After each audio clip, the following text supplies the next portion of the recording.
who are the players that you think you can trust, but they really might bust for fantasy football this year? We're going to tell you. Welcome back, Endgame community. I'm Pierre. He's Chris. We're going to talk about 4 players that should be safe, high floor, fantasy studs, early round picks that just could turn out to be landmines and ruin your team. All right, Chris, give us the bad news. Who's your first bust? Yeah, I got to be honest. This one pains me a little bit because I love DK Metcalf. I love the player. I love the physical specimen he is. I don't know if you guys know, but I have a bit of a fitness background. So I love, obviously he's putting in a lot of time at the gym. I respect that. But man, he's going to bust this year, and it pains me to say so. And it's not his fault. It's the Seahawks' fault. They have no quarterback. They took one of the best quarterbacks in the NFL and said, get out of here. We don't want you. We're going to roll with Geno Smith or Drew Lock instead. And I'm sorry, we've seen this already. This is terrible. This is terrible news.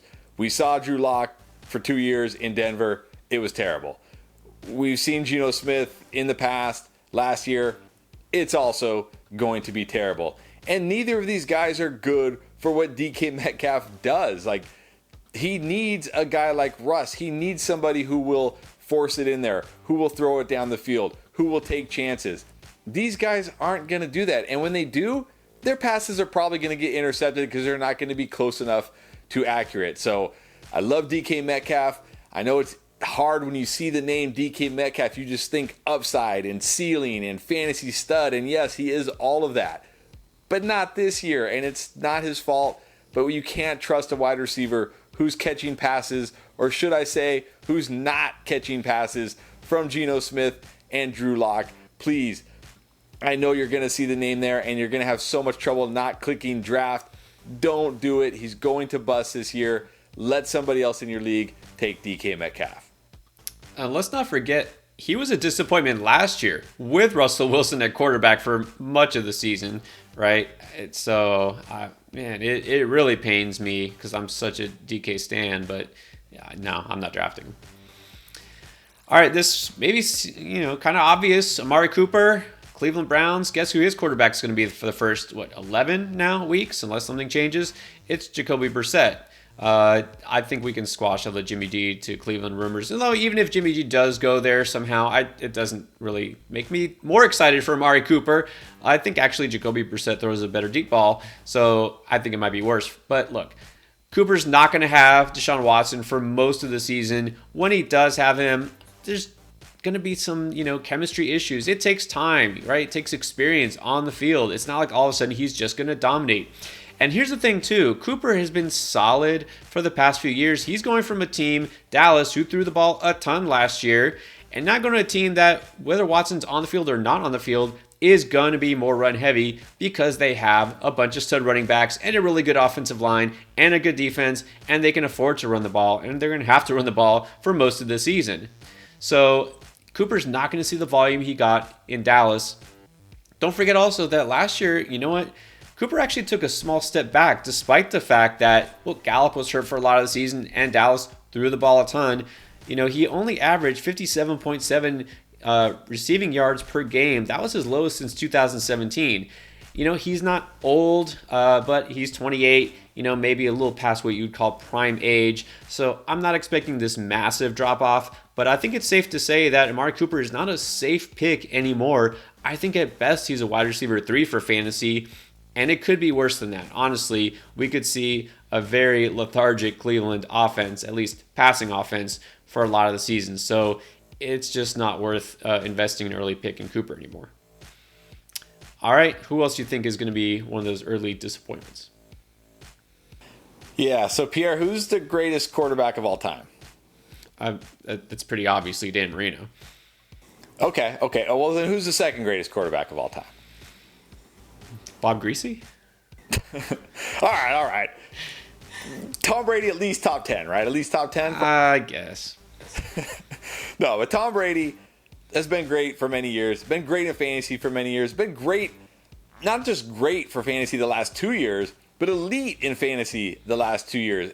And sadly, I think it all comes crashing down this year. There's a lot of warning signs for these Buccaneers, for the Buccaneers offense this year. Number one, We know they lost Chris Godwin to ACL late in the season last year. I know there's talk about him potentially being out there week 1, but we still haven't seen him do anything close to what we need a wide receiver to do to actually be on the field in an NFL game. So he's probably going to not have Chris Godwin at least the start of the season. And when Chris Godwin finally gets back out there, he's not going to just be full speed 100% Chris Godwin.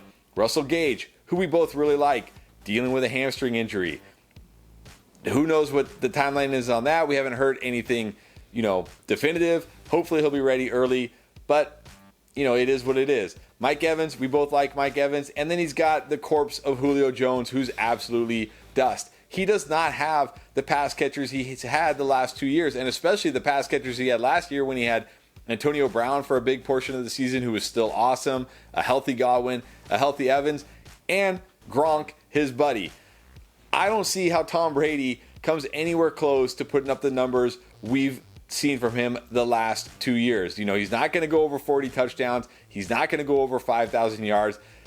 Maybe 4,000 yards, maybe 30 touchdowns because he's just that good. But this is still a guy who's being drafted as, a top 10 quarterback in a lot of leagues, and a lot of people think he's safe and has a ton of upside. And I'm here to tell you, I think this is the year. I don't think Tom Brady is going to play badly as far as, after this year he's done and he's going to have to retire. I just think with his lack of weapons, we're going to see kind of that Tom Brady. I don't know if you guys are old enough to remember, but in those some of those New England years when he didn't have a lot of weapons, he would put up solid numbers, but not great fantasy numbers. And I think that's what we're going to see from Tom Brady this year. And he's not really going to be a guy you're going to want to depend on in your 1 QB leagues week in and week out. Yeah, look, here's the thing. As great as Tom Brady has been, he's not what you would consider a dual threat quarterback. He relies on his weapons and pass protection. And those offensive line injuries especially, that might cause a lot more havoc in their offense that people expect. All right, so let's talk about Juju. Look, I've been Team Juju for the most part. I supported him. I was kind of disappointed by him the last couple of years. Now he's in Kansas City, so here's the thing. He should rejuvenate his career. Like, he finally got out of Pittsburgh, away from noodle arm Ben Roethlisberger, and he's playing with one of the best quarterbacks, best offensive system, all that stuff. Great. Okay, but here's what you don't know. He actually might not be going to necessarily a better situation. It's a better offense and a better team, but not necessarily a better situation for him. Did you know that those same Pittsburgh Steelers were 4th in pass attempts last year, and the year before that, they were 1st, right? So there was a ton of targets out there for Juju. Did he capitalize on that? Not necessarily. Okay, so he had competition with Chase Claypool and Deontay Johnson.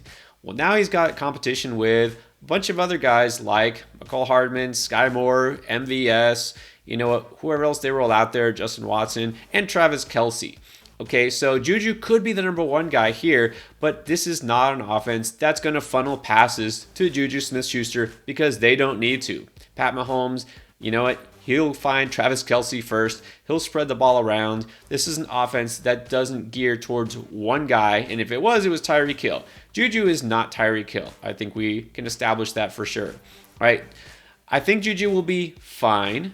I think that I don't mind drafting him, but I've really gotten almost no exposure to him in best ball and my early drafts because he's just going way too early. I think people are just assuming he is the number 1 guy there. People are just assuming he'll have a, comeback, bounce back season because he's in Kansas City. It doesn't always shake out that way. All right. So it's not that I think he's going to be a total bust, but honestly, I'm not expecting more than maybe 800 receiving yards from him, a handful of touchdowns. That's not a guy I want as my wide receiver too. All right, so I'm pretty much steering clear of him. I'd rather take a chance on a guy like Sky Moore who's available later, or honestly, I'll just pass on this wide receiver group and look elsewhere. All right, those are our bust picks. Guys, we also talk about our favorite booms, breakouts. We have everything you need right here on the Fantasy Endgame. We are here to help you win. All right, thanks for watching.